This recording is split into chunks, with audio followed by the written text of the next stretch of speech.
Good morning, ma'am. Kogi features and option gi class continue tawrpo ina ngasi se call option pull option ko koina call option kamaina laigani duga call option gi kogi instrument kadai da sala kamaina add tawgani ko aduga same pull option su koina call option pull option se koina kogi zero da account da sangaga natragi any broker da sanga kanda kogi any broker amda sangaga haidi trading gi platform amda sangaga koina sagi option se trade kamain tawdino haibako kogi yamna basic beginner ino nova haidi first time ko su ihan hana horako matanda masi yamna ngawbo kinoni ko samam naba ma adu mem ngasi se clear tok tok se ko call option pull option karino haisi de khoi hanana ngarang na han mamang i class sing sida nainaraga sum lai ko the call option kamaina buy tawdino pull option da kamaina buy tawdino ai instrument kadai da add to tawdino kadai da search tawdino haibako ado khoina options si la kanda magi margin haiba thore ko margin and leveraging haiba thore option da su feature da su kogi derivative market ko I reverse gi margins and leveraging ka aduga settlement asina karino haibako sisu koi jingmina si aduga last koina option da trade tawa matam da derivative market ta koina trade tawa matam da ai profit and loss se kamaina calculate tawgada ge haibako ai kana sagi ai broker charge na kya lo hodino aingom da profit kya am phangdino aina loss oiraga de ai broker charge kaktabra to aina profit lawraga na ai broker charge kamaina tawbano haiba sumba mayam amma koi jingmina se to ado koi ngasi class e hodringai da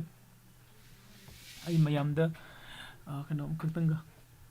handaki december ki date january ki date 16 ka hayeng dagi hayengdagi koi basic ki class ma pure basic ki class ma start tawrani ka morning de tawgani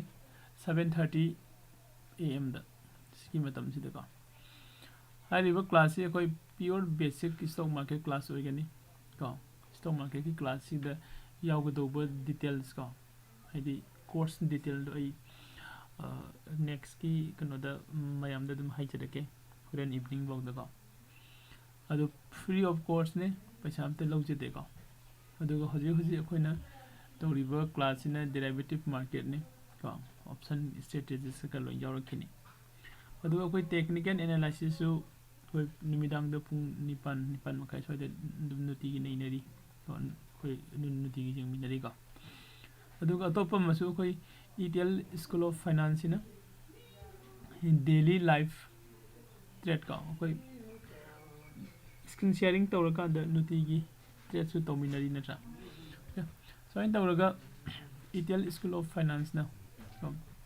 basic to advanced ki course है पूरा free of course da kana free of course da koi kana da piri ko hi free of course da koi piri hariba class e koi piri kan si da koi ki mission na masu kana thammi ko khanda ki 2022 December bawda 200 quality students puthokbagi target ga koi si kano si lai aduna ma'am kano si ye friends ne su si kano to view share to view free of course ne ga pesamta kano lawje de just sigi course loina basic to advanced da koi basic stock market gi horaga derivative or technical analysis so stock selection daily life trade pull up yawgani loina ka adu asi class ki continue tawrokoina koi kano da last screen da ka first da sigi kano si jeng mina si broker gi calculator ka broker calculator sida khoi jeng du se asa gi how calculate profit and loss ka akoina nomagi ngasi gi trade tawu matam da phangiba profit and loss kamaina calculation tawdino haiba haibidi tungan ba segment da equities da koina FNO lady natra equities da koina kogi intraday da trade tawba yari equity da koina delivery tawba yari CNC ka हाइरिबा सिसिंगसिदा अखोइना मगी broker charge से क्या कक्के अदुगा अखोइदो profit से क्या फंगदिनो हाइबा सी मतंग से हाना जिंगमिनरसे first दा कोई ऑप्शन द लागसे ऑप्शन द इन सपोज 100 रुपीस की पर शेयर द लौरे खलसे को अदुगा सेल तौथोय एग्जिट तौबना 110 द सेल तौथोय को क्वांटिटी से इन 50 क्वांटिटी खक लौरे को अदो इटादी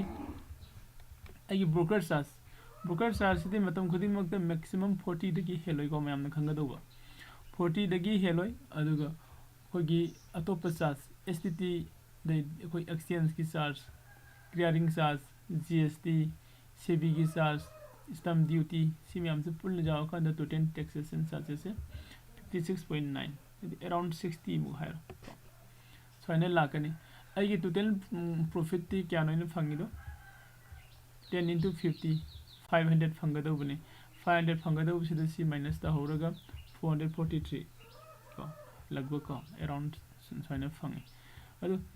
सिदा इन 50 क्वांटिटी खक लौर कान सिदा आई प्रॉफिट से याम लौरे खलसे 200 को 100 कनो से लौरे खलसे को आदि 100 रुपीस पर शेयर आई प्रॉफिट से लौरे खलसे सी लौबो मतम दा आई टैक्सेस से 61 खकनी ककदोबो को अदुगा पॉइंट्स ब्रेक इवन सी मथम गरो अदु नेट प्रॉफिट एंड लॉस सिंग असागी 5000 प्रॉफिट ओगेदोबो सिदा सेगे सिका औरगा सिम कई फंगबो को याई को अदु अतोपा मना असागी 5000 प्रॉफिट सिदा ई क्वांटिटी से इन 500 लौरगा को 100 टेल द सेल तौरे खलसी ओके सो मतम दे आई टैक्स एंड कनो से याम खले करिगिनो हारेगदि सिदा खोगी क्वांटिटी याम खले से क्वांटिटी से यामकबगी मतुंगिना आइगी कनो से हेंगले को मकोई ट्रांजैक्शन चार्ज हेंगले एसटीटी दे हेंगले को ई क्वांटिटी हंदलकी को क्वांटिटी हंदलका अंद आइगी एसटीटी हंदई को ट्रांजैक्शन चार्ज हंदई ट्रांजैक्शन चार्ज ने कोई से कनोगी स्टॉक एक्सचेंज की चार्ज ने को अदो साइन तौरगा कोइना ऑप्शन द ट्रेड तब मतम द अइन ब्रोकर यामना पीदना ट्रेड तौगे हारगदि आई लोड मसिंग से खरा हंधरगा को ट्रेड तौबिबा अदुगा पॉइंट खरा यामना लौबा यागनी को सिमा अदे अतोपा मना फीचर तंग जेंगसे फीचर्स ना कोई फीचर्स सु कोई सेम मसागी अइन फीचर्स द लौरे खलसे को कोगी को फीचर द हारगा होजि होजि निफ्टी की 18200 से द लौरे खलसे अदुगा 18200 को 50 द इन सेल तौथोय खलसे आई क्वांटिटी से जस्ट 50 रुपीस का कनो 50 क्वांटिटी खतंग लौरे खलसे को सिदसु जें बियो कोई ब्रोकर चार्ज 40 दगी हेलोय को 40 दगी ब्रोकर चार्ज दी मैक्सिमम 40 ने को अदुगा सेने लौ मतम द एसटीटी चार्ज लाए एक्सचेंज चार्ज लाए पुल अप टोटल द लाए से क्या नो 201 लाइव जीएसटी यावरे को सेबी की चार्ज लाए स्टैम्प ड्यूटी पुल अप से लाका आई प्रॉफिट से क्या नो को 2000 खर फंगदोब से को ngसागी आई सी प्रॉफिट दगी 50 2500 आई प्रॉफिट ने और दगी आई charge taxes and the total tax and charge से लोइना का औरगा सिमकई फंगे को माइना सिंगसे लेरे अदुगा मुक ngसागी खोना आई लॉस ओइरे खलसे तो आई 50 पॉइंट्स लॉस ओइरे खलसे अदुदी कमाई तो 200 त लेबने 150 दे सेल तौथोखरे आई लॉस ओइरे को 2700 आई लॉस ओइरे अदु ngसागी खोगी आई लॉस ओइरे कसु चार्ज लौदबरा हाइदि चार्ज लोइ लौइ को करिगिनो ब्रोकर चार्ज 40 में लौग्रनी एसटीटी चार्ज एक्सचेंज की चार्ज सिदी लौदब यादब चार्ज ने मोइ सिदि लौरगा लेगदोबनिना को आई लॉस ओइगेरा प्रॉफिट लौगेरा लोबम थोप मोइगी टैक्सेस से सिम लौगिनि को सेम ऑप्शन दसु जेंगसे सिदै लॉस ओइरे खलसे को हाइदि 50 लॉस ओइरे खलसे को आइना क्वांटिटी से 500 लौरे खलसे 500 क्वांटिटी लौरे आइना लॉस ओइबे मतम द 108 अदम लौइ को अदुगा आई प्रॉफिट लागदी 142 लवेको कदाइदे हेंगलपनो जीएसटी दसु हेंगले को अतै कदाइदे हेंगलप यंगसिको एक्सचेंज दे हेंगलपरा एक्सचेंज दसु हेंगले अदुगा एसटी दे हेंगलपरा दसु यंगसि एसटी दसु हेंगलप मालेको 2855 एक्सचेंज से हेंगले जीएसटी हेंगले अदुगा पुन्ना 142 को काउने को तो बखने लॉन्ग टर्म द यंगसि मयाम न खोगी ब्रोकर द कोई ब्रोकर द संग कांदा कनो तविको खोगी जीरो ब्रोकर चार्ज साइन मयाम अमा खोगी अपस्टॉक दैदी खोगी एंजन ब्रोकिंग के एडवर्टाइजमेंट ने मयाम पीरी तो हाइरिबे एडवर्टाइजमेंट से मोइन पीरी से कदाइ दनो है कांदे डिलीवरी इक्विटी से सीएनसी द संग कांदा कोई ब्रोकर चार्ज से जीरो ने को फीचर्स एंड ऑप्शन दाइन मोइन मेंशन तौरमोय को ब्रोकर रेट से कोना सिदनी से कनो से पी से जीरो पी से कदाइ द डिलीवरी द सीएनसी द सपोज इन सीएनसी से एस कनो द कोगी ट्रिडियन की 50 रुपीस पीरिंग दे लौरे खलसे हजे ट्रिडियन की 67 ओरे खलसे अदुग अइने लौबना 400 क्वांटिटी नि खलसे 67 दैने सेल तब मतम द ब्रोकर चार्ज जीरो ने एसटीटी एक्सचेंज सी मैम से लोइने लाकनी को अदुग स्टैम्प ड्यूटी अदुग टोटल टैक्स एंड चार्ज को पुलअप द दो एसी फंगदिनु तेगुमै लॉस ओरेगदी 10 पॉइंट लॉस ओरे खलसे अदुसु आई ब्रोकर चार्ज दम पीगनी याई को मैम ब्रोकर चार्ज दम पीगनी अदुग प्रॉफिट लैरगसु को आई कनोसी ब्रोकर चार्ज दम पीगनी अदुदी मैम सिददी डिलीवरी इक्विटी अदु कन सीएनसी द कैश एंड कैरी द लौरगदी यारिबे मखै खोय कैदबो याई प्रॉफिट लाक्तरिबे मखै थंबे याई को मंगम द एक्सपायरी हाइबे मतम म लैते एक्सपायरी हाइबे से लैतबनिना खोय यम सांगना कुइना थंबे याबे खुदोंग चाबे लैको अदु इंट्राडे इक्विटी इंट्राडे की सिदा मुखु चंगा कांद मुजिंग से सेम को अइना 50 रुपीस द ट्रिडियन द लौरे खलसे अदुगा 100 द सेल तौरे खलसे 400 क्वांटिटी लौरे अतै मागी टैक्स चार्जेस मैम लाकान सिलाए दो सिदा ब्रोकर चार्जिंग बियो 18 रुपीस इंट्राडे न कितंग डिफरेंट ओय माय कैलकुलेशन में लेको मैम ट्रेड से इन क्वांटिटी अम खतंग संगगदी लो माय ब्रोकर चार्ज यम पिगे क्वांटिटी से इन 1000 लागदी ब्रोकर चार्ज 35 जगरे नट्रा 10000 लागदी 40 जगरे 1 लाख लागसु 40 ओरेदी मैक्सिमम 40 ओइगने अदुगा मिनिमम को मैक्सिमम 40 ओइगने अदुगा मिनिमम द 0.4 ओबे 0.6 ओबे हदी लुपा म हेरो मिनिमम द 1 रुपीस तगिना मैक्सिमम द को 40 रुपीस पाउ को इंट्राडे द कोइना इक्विटी द इंट्राडे ट्रेड तब एमआईएस कोन ट्रेड तब मतम द साइन लवी को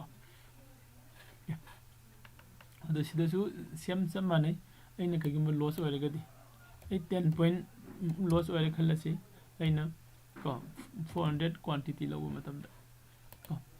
लॉस ओरेगसु टैक्स ति सुम लवगनी को टैक्स लौग दबे यादे हैदि मागी टोटल टैक्सेशन चार्जेस सिम लौगनी को हैदि मागी ब्रोकर चार्ज लाकनी एसटीटी लाकनी सि मैम से लाकनी करिगिनो हैदि सिदे बाय डिफॉल्ट है को अइना ट्रेड अमा तौबा सि कैनो अमा लैबंग जोन बमगनी लैबा अमग जोन बा अमग तौरकान सिदा इंगोम द सि फंगबनी को लैबा अमग जोन बा अमग तौरकान सिदा आइगी ब्रोकर चार्ज से 10 रुपीस ने अदुगा टोटल एसटीडी को आइगी क्वांटिटी नत्र आइगी इन तौरिबा ट्रेड तुगी मतुंग इन ककानी ट्रांजैक्शन चार्ज को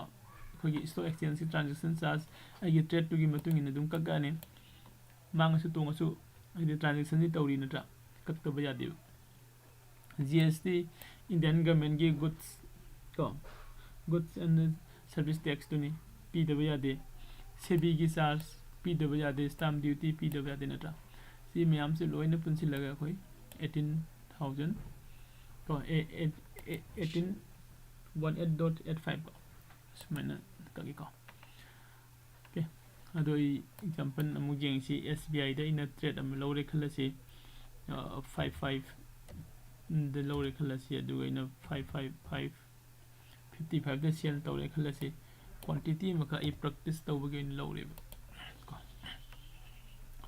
क्वांटिटी मका ई प्रैक्टिस तौबे लौ मतम द ई ब्रोकर चार्ज 0.33 नि को इंट्राडे नि को एमआईएस नि को मैम अदो ई pull up total tax and charges को लुपा म फादे नत्रा सुमाइने लौगनी अदो सिसिदा ngसागी अखोगी ngसी की क्लास की दैना सेटलमेंट हाइबा मसु पल्ली को सेटलमेंट सि मखा दैस सेटलमेंट से नमु करी लाके है कांदा तो नंग ngसी सिदा इंट्राडे दी तौरगा ट्रेड से लोइसिलमद्रे इंट्राडे तौरगा ट्रेड से लोइसिलमद्रे ट्रेड से लोइसिलमद्रे गदे खोय केदौरनी ट्रेड से लोइसिलमद्रे गदे खोय दे लेसे करी नोय कांदा ngसागी इंट्राडे ओइबनीना ब्रोकर की को ब्रोकर ना ऑटो सेटलमेंट पिरकनेबा ऑटो एग्जिट तौबिरकनेबा ऑटो एग्जिट ब्रोकर ना ऑटो एग्जिट तौबिरगदी अखोयदा मांगजेसे कैनो हायगदी ngसाई सिसिदा मोइना ऑटो एग्जिट तौबगिने चार्ज अमा प्लस तौरिबा तोंगाना अराउंड 60 रुपीस मु ट्रेड अमागे को अदुदे यंगो आई दिसिदा प्रैक्टिस तौबगी क्वांटिटी अमखक लौरगा को क्वांटिटी अमखक लौरगा आई प्रॉफिट क्या न लुपा मरी खतंगी कनो से ट्रेड की प्रॉफिट से इन ट्रेड तौजबनी को ट्रेड तौब मतम से इन काउबदगी नत्रगा खंगदबदगी एग्जिट तौरमदरेब ट्रेड से लोइसिलमदरेब ट्रेड लोइसिलमदबसिना कोगी ब्रोकर सिना करी तौरकन ब्रोकर सिना उनका मुक ngसागी ट्रेड से यदि ऑटो एग्जिट तौरानी को ऑटो एग्जिट तौरानी इंट्राडे निना ऑटो एग्जिट तौबगी मोइना चार्ज तो लौगरने को यानी को मैम सोइन तौरगा ऑटो एग्जिट तौबगी कनो से कोई एक्सपायरी डे निमित्त ऑटो यदि कोन एग्जिट तौरमद्रगदी को फाइन ताब खोटप दुमसु लेरी दुसु कोना मु जेंगमिनसि को सोना कोना इक्विटी सेगमेंट सिदा जेंगा कादा इंट्राडे इक्विटी डिलीवरी इक्विटी को FNO को अदुगा FNO फीचर्स FNO ऑप्शंस को सुमाइने लेरे अदो कोई कमोडिटी गिसु कोना ट्रेड तौरबा मतम द सिगी कनो से नैनसे अदुगा करेंसी गिसु ने नैनसे को अदो मथंग द कोई कनो द लाक्से कोई gi ngasi gi टॉपिक की द ला कांदा कॉल ऑप्शन पुल ऑप्शन कमाइने लै दुइनो कमाइने जोन दुइनो मार्जिन आइसिन करिनो लिवरेजिंग आइसिन करिनो को सिदा मु जेंगसि कॉल ऑप्शन पुल ऑप्शन से कोई हानदगी अखोने नैनरप मतमदा मार्केट की अप एंड डाउन की मतुंगिना मार्केट से अप ट्रेंड लाए खलसी आई एंट्री संगे हाइरगदी कॉल ऑप्शन द बाय तौरगा संगबा नत्रगना पुट ऑप्शन द सेल तौरगा संगने हाइबनी को अदुगा तोपमना मार्केट से डाउन ट्रेंड लाए खलसी मार्केट द डाउन ट्रेंड लाको मतमदई बायर ओइन एंट्री तौगे हाइरगदी पुट ऑप्शन द कोई बाय तौरगा संगने हाइरे अदुगा कॉल ऑप्शन द सेल तौरगा संगने हाइबनी सेलर ओइन एंट्री तौगे हाइरे को अदो कोई सिददी थियोरिटिकली थियोरी ओइन दे कोई खंगी को अदो सिदा कोई जीरो दा द लासे जीरो दा द लाए सपोज से निफ्टी 50 दे ट्रेड तौगे खले को निफ्टी 50 की होजी की चार्ट ने सिदे उरिसे को निफ्टी 50 की होजी लेबा चार्ट सिदा कोई टाइम फ्रेम कोई लोइन खंगे आई टाइम फ्रेम से 5 मिनट्स द चेंज तौथोके टाइम फ्रेम से 5 मिनट्स द चेंज तौरबा मतुंगदा मसाई कोइना निफ्टी 50 की को एंट्री को सिदा मार्केट से मथक अप का ओरे दुगा डाउन अमु तौरे नत्रा सिगी अप लाखो मतम से को सिगी अप त लाखो मतम सिदा कोई कदाई द कमाई तौरगा एंट्री तौदिनो हाइबने सिदगिना सिदा अप कारको मतम सिदा को कदे एरो सि लौरके चेक पे खितंग नुमाइने बको एना सिदगिना सिबो कारए सिकारको मतम सिदा मार्केट से अप ट्रेंड लाए अप ट्रेंड लाखपनी ना आई एंट्री से कदाई द फंगे खोना सुम ये कांदा खोना नैनबगी मतुंगी ने ये कांदा सिबाउ लौरे खलसे सिदा ब्रेकआउट पीरे अदि सेकेंडन सिदा एंट्री लौगे खलसे को सिगी कैंडल सिदा एंट्री लौगे खलसे सि कैंडल सिदा इन एंट्री लौनबो होनरको मतमदा ओके आई एंट्री सिदा लौगनी हाबे खंगे खलसे अदु बई आई ऑफ हाइबनिबो कॉल ऑप्शन से कमाने लै दिनो हाय कांदा फर्स्ट आई ngरांगी खोय क्लास की स्ट्राइक प्राइस को स्ट्राइक प्राइस सेलेक्ट तौब म दरकार ओरि फर्स्ट अदो हजिक लेरिबा मार्केट के प्राइस 18255 ने अदुदि एगी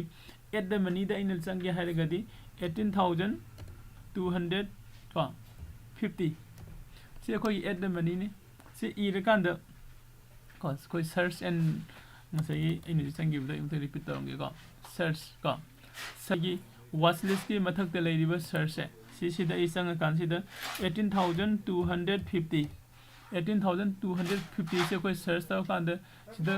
CE हाइबा म PE हाइबा म थोरे को CE हाइबा म PE हाइबा म थोरे को सिगी CE से सेलेक्ट तौरसी CE सिदा ऐड तौबिरो अदुगा PE सिजु ऐड तौबिरो अइना सी ऐड तौइसे कगिनो सिदासु 20 जनवरी हाइबा म जाउरी को कोई एक्सपायरी से हंदक की नेक्स्ट हजु की वीक सिगी ओइना 20 जनवरी सिदा एक्सपायरी ओइदिनी को अदुगिनी अदुना कगिबा इन 20 जनवरी नतबा पूरा मंथली एक्सपायरी 27 द एक्सपायरी खनगे हारगदी मथक की जनवरी से को खनबा याई का अइना मुक फेब्रुअरी द ट्रेड तौगे हाइदि सिदा मखादा लेरिबो 3 फेब्रुअरी की एक्सपायरी की 10 फेब्रुअरी एक्सपायरी 7 फेब्रुअरी को हाइदि 17 फेब्रुअरी सिगी एक्सपायरी सिंसे लौडगा ट्रेड तौ साइ का ओके अद आइगे अपाम्बा एक्सपायरी डे दो सेलेक्ट तौबिरो अदुगा नंगी वाच लिस्ट सिदा ऐड तौरसिका वाच लिस्ट ऐड तौरे सिदा CE ऐड तौरे PE ऐड तौरे को CE PE सिदा ऐड तौरबनिना अखोने लाइसे कैनो लाए आई सोइ सिदा आई लैबदा को लैबगी ओनि एंट्री तौनिंगे सिदा इने लैबगी ओनि एंट्री तौनिंगगदी सिदा लागा बाय तौरने बाय ला कांसिदा को खैसिदा माउस ओवर तौरगा बी सिदा इन बाय चंग इसेको कदाइदनो कॉल दनी अइना बायर ओइन एंट्री तौगे हाइगदी सिगी अप ट्रेंड सिदादी अप ट्रेंड द मार्केट सिन अप ट्रेंड लाको मतम सिदा अइना कॉल द बायर ओइन एंट्री तौगे हाइदि कॉल ने बाइना बाय तौदी सिको सी से बाय तौगे हाइदि सिदी बी सिदा नमनी अदुगा बाय द लाए बाय द ला खैसिदा इंट्राडे हाइबम लाए अदुगा ओवरनाइट हाइबम लाए अनिसिगी डिफरेंस इन कइनो हारगदी ओवरनाइट हारगना आइगी एक्सपायरी डे निखो हाइबदी 20 जनवरी फावबो थंबा याबगी कनो दुने बसिदा लेदिसे खुदोंचाबा फंगनीबा को 20 जनवरी फाव थंबा याबगी खुदोंचाबा फंगनी ओवरनाइट 20 जनवरी फाव दाइदि ngasi aina market se ngasi aina trade se sangi khalasi ngasi aina trade se sangaba matungsida to trade se sangaba matungsida ngasa aise ngasi se loss oire khalasi okay market से हयेंगी up तौरतुबा Male खल्लसे अदोइतादि I sum थनंबा याबगी खुदोंग चाबदो C overnight लौरगदी खुदोंग चाबदो फंगेबको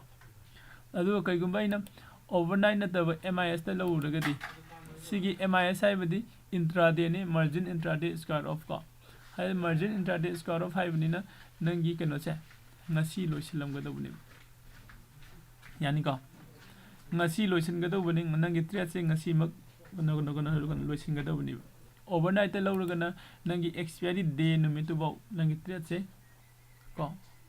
position हाइदि position the दुम थंबा यागनी hold तौरगा थंबा यागनी okay next time यंगसे सिदा market and the limit हाइबम थोरे market को अइना bye तौबो मतम the market ता bye तौरगना हजि हजि लैरिबो मागी price को 100 को 30.95 सिगी प्राइस है सिदा कनो तो फंगनी हाइदि बाय तो फंगनी सिदai खितंग हेदो हंजन हाइदि मार्केट की मूव टू की मतुंग इन आई एंट्री दुम संगरनी को अदुगा लिमिट ते लौरगदी आई कया द लौगे हाइबनो हाइबो मसिंग दोइ सिदा डिफाइन तौबा म दका ओइ को आई 131 द लौगे नत्रगा खरा हाइद्रगा 130 द लौगे आई अपाम्बने सुमाइना यानी को लिमिट और मार्केट लो बगे को अदु stop loss and the stop loss M को अनि सिगी डिफरेंट लै अनि सिदसु बाय तौबो याय सेल तौबो याय को दो सिसे आई खरा तबना लाके अदो हजिके ओन खोय मार्केट ता बाय तौरे खलसी को सिदा कनागुम खर द क्वेश्चन खर सु लाए सर खोय एंट्री तौबो मतम द स्टॉप लॉस का टारगेट के लोइन संग बया ब्राइन स्टॉप लॉस आइदि कइन 130 द लै रे खलसी मासे हंधरकबदा लुपा 10 मांगसु 120 दे स्टॉप लॉस थमजगे हारे नत्रगना अइना टोटल अमाउंट इन्वेस्ट तौरिबा अमाउंट दो अदुदगी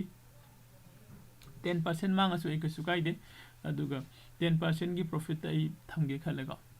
अदु तादि सिदगी सिदना स्टॉप लॉस सिदा क्लिक तौबिरो नंगना पाम्बा परसेंटेज तो सिदा इबिरो आई 10% लॉस एंड द टारगेट से अमुक क्लिक तौबिरो अदुगा सिदा 10% प्रॉफिट नत्र कोना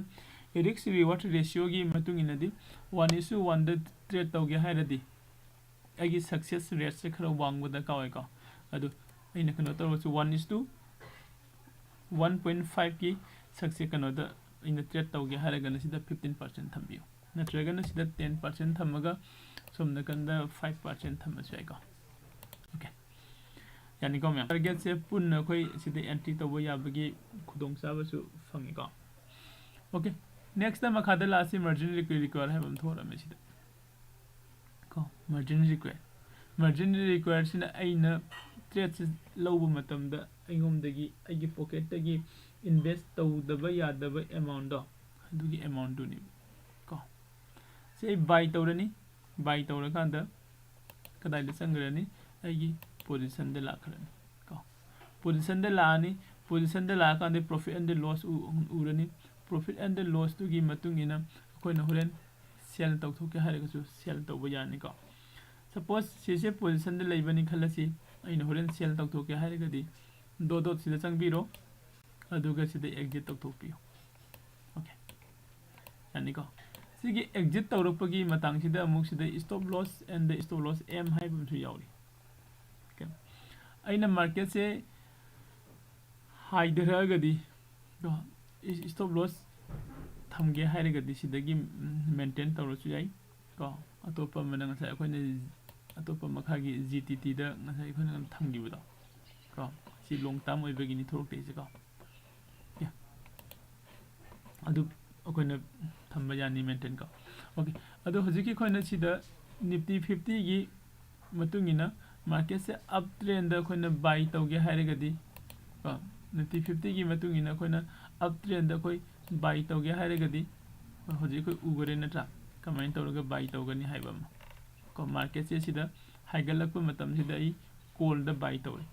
डाउन ट्रेंड दई एंट्री संगे हाइरगदी आई सेलर ओइना संगबदी पैसा दे लेते अदु बई बायर ओइना एंट्री संगे हाइरगना पुट सिदा बाय तौबियो सेम चप मानना को इंट्राडे द बाय तौबे ओवरनाइट तौबे यानी को ओके सिमा लेरे फ्यूचर्स दा कोइना कमाइन लेदिनो बट सपोज आई निफ्टी 50 हारसी को नत्रगना से एसबीआई हारसी एसबीआई की फ्यूचर जनवरी की फ्यूचर से लौरगे का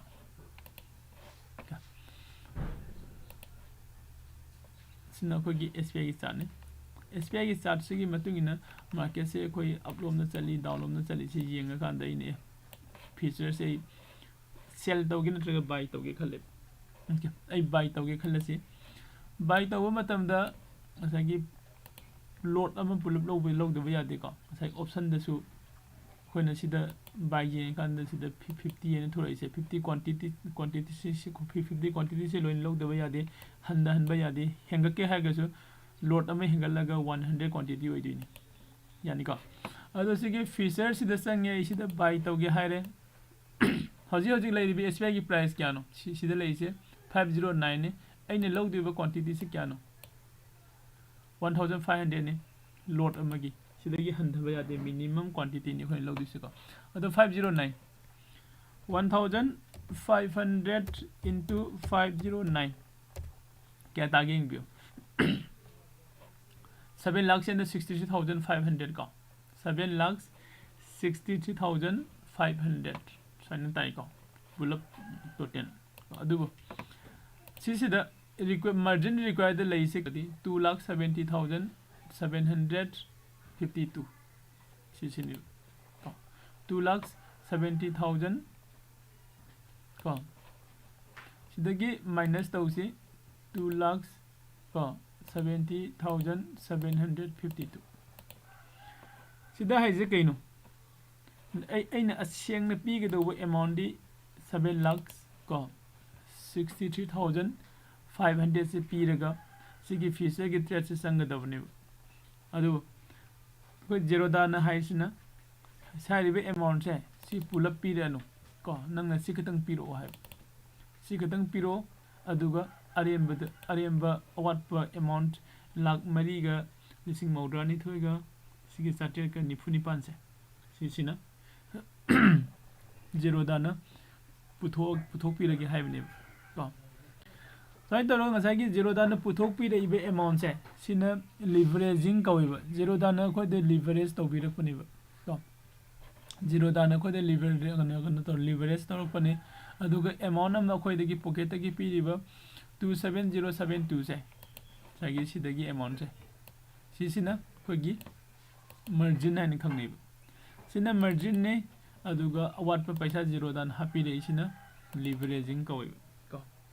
अदु सिदा क्वेश्चन मसुमु लाए कईगुंबा जीरो दान सि पैसा से हाबे इन सि पुथोए को आइन पुथोए से 1/3 मुक्तने अदुदि होरे आइन प्रॉफिट फंगा कांदा शेयरिंग तौदुइरा नत्र लॉस ओरे कांदा कोई जीरो दाग एगे शेयरिंग तौदुइरा हाबे क्वेश्चन में लाए को ओके अदुगी आंसर से करिनो है कांदा नो नि को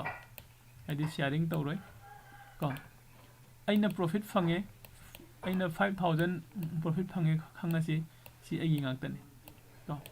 आइना 5000 से लॉस ओरे खल्लसी सिसु आइगिनि को खोगी ब्रोकर नदी जस्ट मागी तौबम थोकबो को खोगी सेबी गी रुन गी मतुंगिना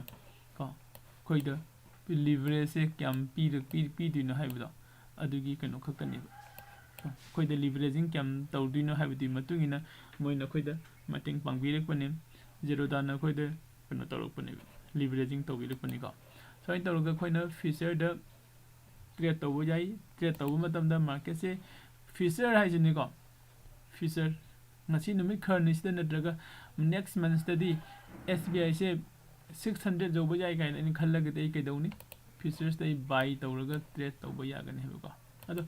ngasi numit kharni sida SBI se down dawdi masi down tawrpa yai haina khallaga di future da changa khoina sell tawba su yai ko buy and sell future su lei ko loina future sida de khoi ngasai khoina intraday da trade tawdo equity intraday tawdu ga samane equity intraday दा खोइना कइदवे market से ना up लाखो मतमदा कोई bye तौरगे entry चंगी market ने down लाखो मतमदा cell तौरगे entry चंगी सना खोइना इंगोम the लेतबा कनोसी market से ना डाउन लागदी सेल तौरगे सेलर ओने एंट्री चंगबो याई अदुगा अप लागन ए बायर ओने एंट्री तौरगे प्रॉफिट लोबो याई को इक्विटी इंट्राडे गा फ्यूचर गा सिम माने को फ्यूचर सु अप ट्रेंड द बाय तौनी डाउन ट्रेंड द सेल तौगनी ऑप्शन ददि कइनो अप ट्रेंड द बाय तौबसु याई अदुगा अप ट्रेंड द कोई सेल तौबसु याई डाउन ट्रेंड द बाय तौबसु याई सेल तौबसु याई हाइ सिंजे कमाइना तौदिनो हाइरगदी असाइ सिदा खोगी option call option and the put option हाइरिबे अनि से सिजिनरगा अखोइ तौबु याई को ओके अदु ngasi gi खोगी टॉपिक को कॉल ऑप्शंस पुल ऑप्शन मार्जिन करिनो खै खंगमिनरे नत्रा कॉल ऑप्शन करिनो खंगे पुल ऑप्शन करिनो खंगे मार्जिन करिनो खंगे लिवरेजिंग सु खै करिनो खंगरे सेटलमेंट को how calculate profit and loss को सिमियाम से कोई पुल अप खंगबनिना को रोइबदा लास्ट वे नै मयामदा को इडियल स्कूल ऑफ फाइनेंस की खोगी मिशन नमख लाइको मिशन से इन पामी से कइनो हारगदी 2000 क्वालिटी स्टूडेंट से हंदक की दिसंबर लोसिल हदि 2022 लोसिल प दिसंबर था भाव से सिदा 2000 को स्टूडेंट से ट्रेनिंग पिनिंग तो पीगे हाइबे के टारगेट नि लाइसे को जे टारगेट से लाख पसिदा मयाम की मतेंग यम चाउना दका ओय मयाम सु सपोर्ट तोबियो को ngambsu ओइजेगे को आगी कांटेक्ट डिटेल सिदा सु पिजरी अदुगा अतोपमना आगी सिगी वीडियो सिगी डिस्क्रिप्शन दगा व्हाट्सएप ग्रुप अदेदी व्हाट्सएप नंबर दुगा टेलीग्राम ग्रुप को लोइन पिजरी जॉइन तोबियो को क्लास ग्रुप तो जॉइन तोबियो अदुगा क्लास अटेंड तोबियो को क्लास से कोई YouTube खक्तंग द क्लास पिजबन नते को YouTube तो पीरिबो कोई क्लास से हम कोई डिस्कशन तोमिनै नुमिदांग दको sometimes नेट की करी नोंग चुरकान खर लेप यावे नतबदि अखोई अयाम मतमदा नुती क्लास नुती की डिस्कशन सम तवेको अदो हयेंदगी बेसिक की क्लास हम स्टार्ट तौगनी अदो बेसिक की क्लास से मैम जॉइन तौबियो अदुगा बेसिक की क्लास सिदा करी करी हाइदि करम्बो टॉपिक को यावगदुइनो हाइरगदी सिसुई मैम द शेयर तौजुकेको stock market basic course detail course fee free नि कोर्स फी मते लौजदेको Day 1 da khone yeng dise discussion about the stock market ko stock market Indian stock market ki timing to kana gome Indian stock market ki timing khang da ba yaw ga di hoje so idum repeat tau jarange 9:15 dagi na 3:30 baw se koi normal session ni hari ba manung si da ko trade tau ba ya gani aduga 3:30 dagi na 4 pm baw sin na koi gi after office ka after market order hane lai si manung si da koi order tau ba ya ba gi khudong cha ba lai ka aduga 9 dagi na 9:15 baw sisina akoina ko pre opening session haine lei ko aduga day 2 da koina laktu se koi fundamental analysis technical analysis ka share haise kaino share holder haise na karino short and long term investment ka aduga stock dividend IPO initial public offering ka sising se lei gane Day 3 the price movement ka aduga price action ka haidi price movement price action aduga chart and chart type ka basic candlestick for price action component si legani day 4 the rejection zone pivot point gi support and resistance aduga demand and supply zone day 5 morning star evening star doji morning star doji evening star hammer inverted hammer hanging man shooting star dragonfly doji gravestone doji okay bullish spin bar and the bearish spin bar hairu mayam se koi day 5 the discussion tawgani aduga piercing pattern da ko sign tawga day 5 day 6 day 7 day 8 day 9 day 11 baw da koi course pull up complete tawgani ka to stock market paisa yam tan ba yai yam na mang bu yai mayam na aduna first da koi hane learn tause aduga punna earn tawminasi haibni ko sida su aigi detail